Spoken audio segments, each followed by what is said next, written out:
My name is Andrea Velasquez, and I am a University of Guam Business Administration student, as well as a member of the NASA Guam Space Grants Drone Corps. And my name is Daniel Mabagos, and I am a University of Guam Civil Engineering student and a member of the NASA Guam Space Grants Drone Corps.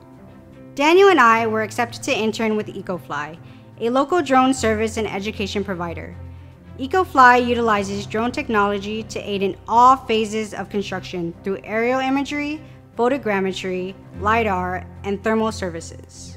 To help build up the rapidly growing drone industry in Guam, EcoFly has also invested in and developed Guam's first online course to help aspiring drone pilots like myself to study for the FAA Part 107 knowledge test. The easy-to-follow structured video course really helped me in understanding complicated topics like airspace, sectional charts, and the weather. Throughout this internship with EcoFly, I was given a specific area to focus on and dive deep into, which was aerial photogrammetry. This is simply the science of being able to derive accurate measurements from photographs. Through the use of software, we are able to program our drones to capture precise, overlapping photos of a given area and attain several outputs such as an orthomosaic map, digital elevation model, and a 3D colorized point cloud. My focus was producing an orthomosaic map. For me, my area of focus was in LiDAR technology, which stands for light detection and ranging. While photogrammetry is a passive remote sensing method, LiDAR on the other hand is an active sensor that's actively shooting laser pulses to the ground, so we can operate day or night. One of the major highlights of LiDAR technology is the multiple returns. In a heavily vegetated area, you'll still be able to get some ground data, where the first return may hit the top of the tree canopy, the second hitting the branches, and the third hitting the ground. This is extremely valuable for engineers and developers who need to understand the terrain over large areas that is heavily vegetated.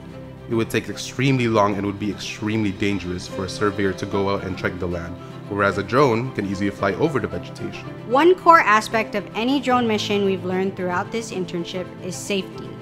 EcoFly has a meticulous checklist for before the flight, during the flight, and after the flight. I was able to learn all the steps and eventually led my own missions as the RPIC, and even had the opportunity to call the air traffic control tower when our flight was under zero grid Class D airspace. To conduct a drone mission under zero grid controlled airspace, you need to have a certificate of authorization from the FAA, which could take up to 90 days for approval. Luckily, EcoFly already had multiple COAs all throughout Guam's Class D airspace, which allow us to mobilize to our job sites right away. Before any flight, we would conduct a pre-flight briefing with the crew and ensure that all the equipment for the mission is ready to go, with having all the batteries charged the day before.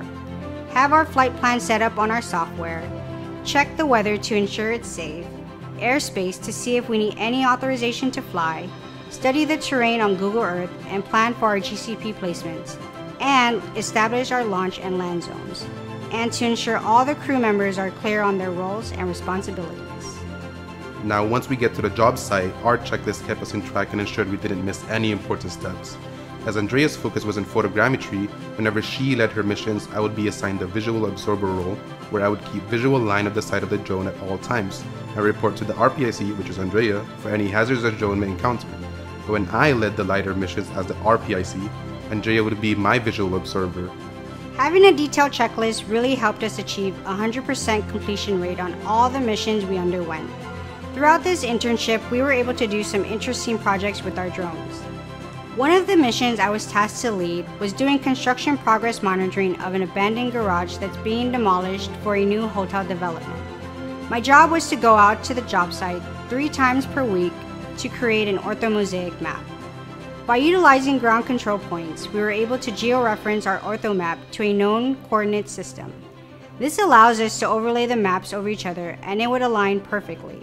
Rather than just a regular photo with your phone from the ground, an orthomap provides the contractor a holistic view and a whole new perspective of the site.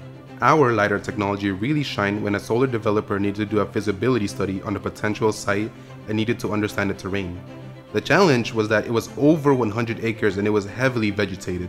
By using our LiDAR sensor, we were able to scan the entire job site and output 1 feet contours within days.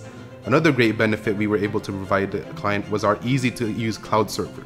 Before, to visualize the contours and point cloud data, you would need to have a special software, but EcoFly's cloud system allows the client to view it with a simple click of a link. You can also make measurements and annotations and share it across the entire team. So this makes the data accessible not only to engineers, but to everyone involved in the project. Daniel and I had the opportunity to work on several other projects together, and we really do see the benefit of drone technology. Not only does it bring operational efficiencies to companies, but it provides a whole new perspective from above, and oftentimes richer data than would be available with traditional methods of data collection. Orthomosaic map is like Google Maps, where it gives you a 2D representation of reality of a given area. But Google Maps are made with satellite imagery taken from hundreds of miles high in the air, whereas drone imagery is taken at just a couple hundred feet high, so the resolution difference is stark. Contractors can use this for planning purposes when briefing their crew, use it as a base layer in GIS, get accurate measurements, and so much more. The next steps for Andrea and I are to continue expanding our knowledge and to conduct more and more missions.